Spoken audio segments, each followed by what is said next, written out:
8월 16일 화요일 매일 성경 묵상을 시작합니다. 오늘 함께 나눌 말씀은 레위기 25장 23절에서 38절 말씀입니다. 레위기 25장 23절에서 38절 말씀을 제가 봉독합니다. 토지를 영구히 팔지 말 것은 토지는 다 내 것임이니라. 너희는 거류민이요 동거하는 자로서 나와 함께 있느니라. 너희 기업의 온 땅에서 그 토지 무르기를 허락할지니 만일 내 형제가 가난하여 그의 기업 중에서 얼마를 팔았으면 그에게 가까운 기업 물을 자가 와서 그의 형제가 판 것을 물을 것이요 만일 그것을 물을 사람이 없고 자기가 부유하게 되어 물을 힘이 있으면 그 판 해를 계수하여 그 남은 값을 산 자에게 주고 자기의 소유지로 돌릴 것이니라. 그러나 자기가 물을 힘이 없으면 그 판 것이 희년에 이르기까지 산자의 손에 있다가 희년에 이르러 돌아올지니 그것이 곧 그의 기업으로 돌아갈 것이니라. 성벽 있는 성 내의 가옥을 팔았으면 판지 만 1년 안에는 물을 수 있나니 곧 그 기한 안에 물으려니와 1년 안에 물으지 못하면 그 성 안의 가옥은 산자의 소유로 확정되어 대대로 영구히 그에게 속하고 희년에라도 돌려보내지 아니할 것이니라. 그러나 성벽이 둘리지 아니한 촌락의 가옥은 나라의 전토와 같이 물러주기도 할 것이요 희년에 돌려보내기도 할 것이니라. 레위 족속의 성읍 곧 그들의 소유의 성읍의 가옥은 레위 사람이 언제든지 물을 수 있으나 만일 레위 사람이 물으지 아니하면 그의 소유 성읍의 판 가옥은 희년에 돌려보낼지니 이는 레위 사람의 성읍의 가옥은 이스라엘 자손 중에서 받은 그들의 기업이 됨이니라. 그러나 그들의 성읍 주위에 있는 들판은 그들의 영원한 소유지이니 팔지 못할지니라.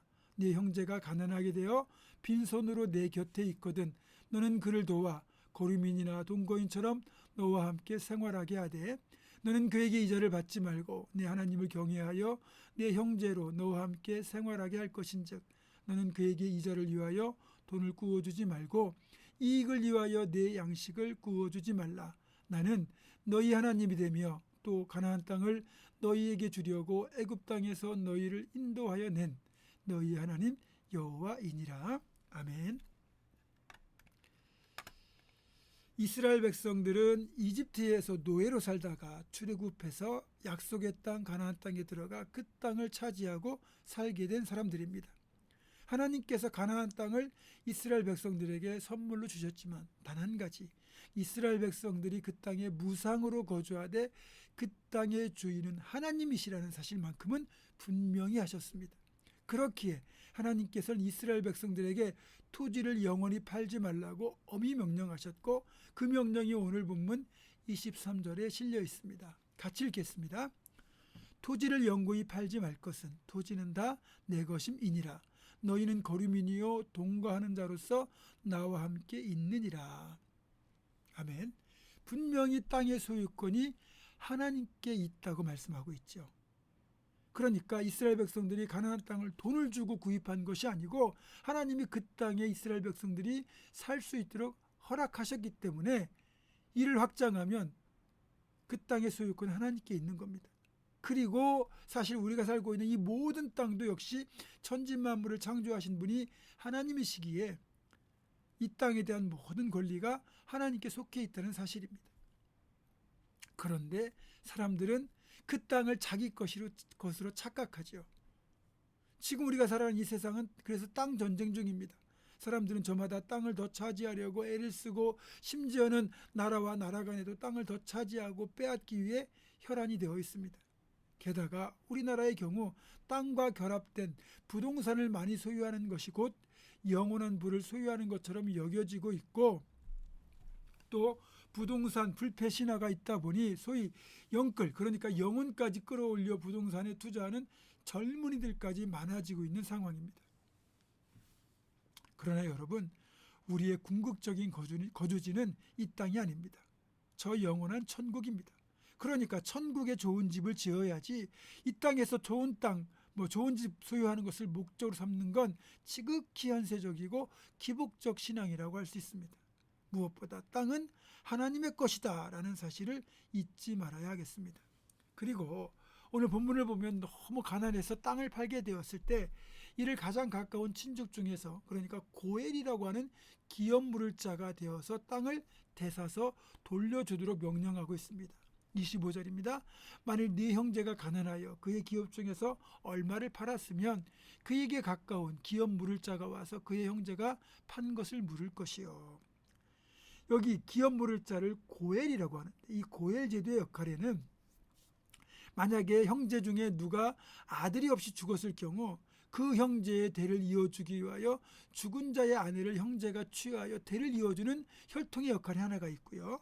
그 다음에 땅을 이렇게 가난해서 팔았을 경우에 그 땅을 되찾아주는 그런 경제적 역할로서의 고엘도 그 역할이 있습니다. 이런 고엘 제도의 모습을 고스란히 볼 수 있는 장면이 룻기에 실려 있죠. 룻기를 보면 룻의 시아버지 엘리멜렉이 베들레헴에 있는 땅을 다 팔아서 모압으로 이주하잖아요. 그렇지만 모압에서 사업도 실패하고 결국 아내와 두 아들만 남겨놓고 먼저 죽습니다. 혼자 남겨진 이 나오미가 두 아들을 열심히 키워서 결혼까지 시키지만 또 두 아들도 그만 결혼하고 얼마 지나지 않아 죽었습니다. 결국 나오미와 두 며느리가 과부가 되었고 그 중에 큰 며느리 오르바는 친정으로 돌아가고 나오미는 룻과 함께 베들레헴으로 돌아오지요. 빈손으로 베들레헴에 돌아온 나오미와 룻을 누가 도왔습니까? 엘리멜렉의 친족인 보아스였습니다. 오늘 본문 35절 이하에서도 분명히 말씀하죠. 네 형제가 가난하게 되어 빈손으로 내 곁에 있거든 너는 그를 도와 거류민이나 동거인처럼 너와 함께 생활하게 하되 너는 그에게 이자를 받지 말고 내 하나님을 경외하여 내 형제로 너와 함께 생활하게 할 것인즉 너는 그에게 이자를 위하여 돈을 구워주지 말고 이익을 위하여 네 양식을 구워주지 말라. 이런 명령과 고엘의 명령을 결합해서 보면 보아스가 이 두 가지를 다 실천한 거죠. 자신이 나오미와 룻의 고엘이 되어야 된다는 사실을 알고 자신의 밭으로 이삭을 주우러 나온 룻을 친절하게 대우하고 넉넉하게 이삭을 주워가도록 배려했고요. 준비한 음식과 물까지 함께 나누는 도움을 베풉니다. 그리고 자기의 돈으로 그렇게 팔렸던 엘리멜렉의 땅을 사서 나오미에게 되돌려주고 룻과 결혼해서 엘리멜렉 집안의 대를 이어주는 고엘의 역할을 완벽하게 감당하죠. 이렇게 고엘의 역할을 완벽하게 감당하고 순종했던 보아스를 통해서 하나님은 이스라엘의 새로운 번영을 이끌어갈 다윗이 태어나도록 은혜를 베푸셨고 그의 자손에서 예수 그리스도께서 오시는 영적인 축복까지 더불어 받게 되었습니다. 우리가 보아스처럼 하나님 명령에 순종하면 그것이 우리에게 진정 복이 됩니다. 이 시대에 우리에게 주어진 모든 자리에서 보아스 같은 고엘로 살아간 우리 모두가 되기를 주님의 이름으로 축원합니다. 기도하겠습니다.